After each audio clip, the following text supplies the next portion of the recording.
आप सावधान हैं तो आक्रमण कोई कैसे करेगा। सावधानी हटी कि दुर्घटना घटी। अब देखो यहाँ एक सेवा धर्म में एक बारीक चूक हो गई। बाबा, सेवक का धर्म है निरंतर सेव्य की ओर दृष्टि रखना।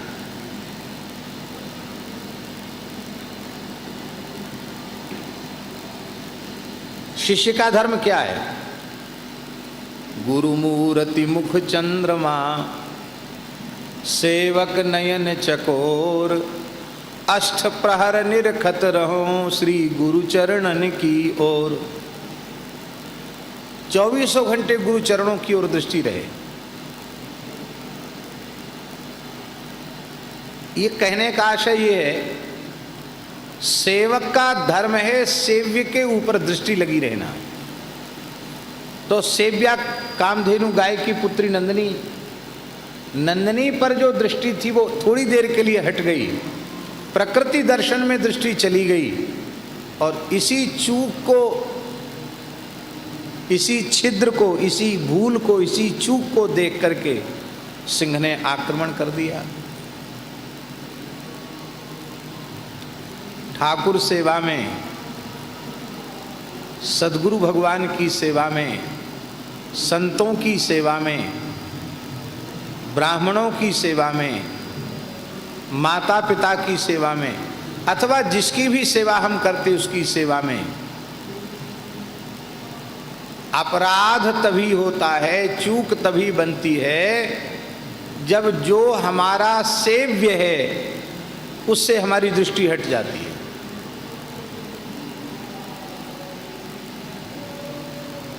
ध्यान में आई बात?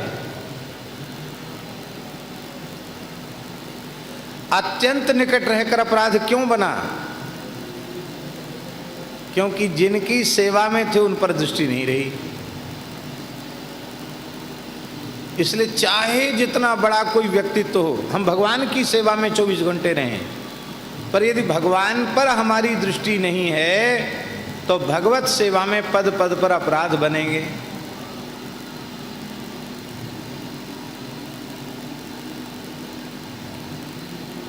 कोई बड़ा सेठ आ गया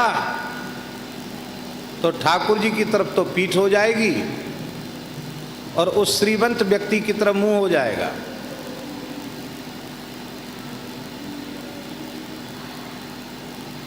ये कहने की बात नहीं है, और फिर भी कह रहे हैं। ठाकुर जी से दृष्टि हटेगी तो सेवा में अपराध बनेगा, गुरु जी से दृष्टि हटेगी तो गुरु सेवा में अपराध बनेगा, संतों से दृष्टि हटेगी तो संतों की सेवा में अपराध बनेगा, माता पिता से नजर हटेगी तो उनकी सेवा में अपराध बनेगा।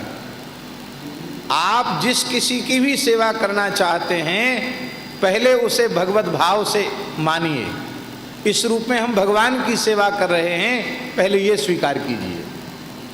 क्योंकि बिना भगवत भाव के दोष दृष्टि मिटेगी नहीं, और जब तक दोष दृष्टि रही आवेगी तब तक सेवा का जो लाभ हमें मिलना चाहिए वो नहीं मिलेगा। और दोष दृष्टि तब तक रही आवेगी जब तक कि सेव्य के प्रति मनुष्य बुद्धि हमारी है। मनुष्य बुद्धि रहेगी तो मनुष्य में तो सब प्रकार के दोष होते ही हैं।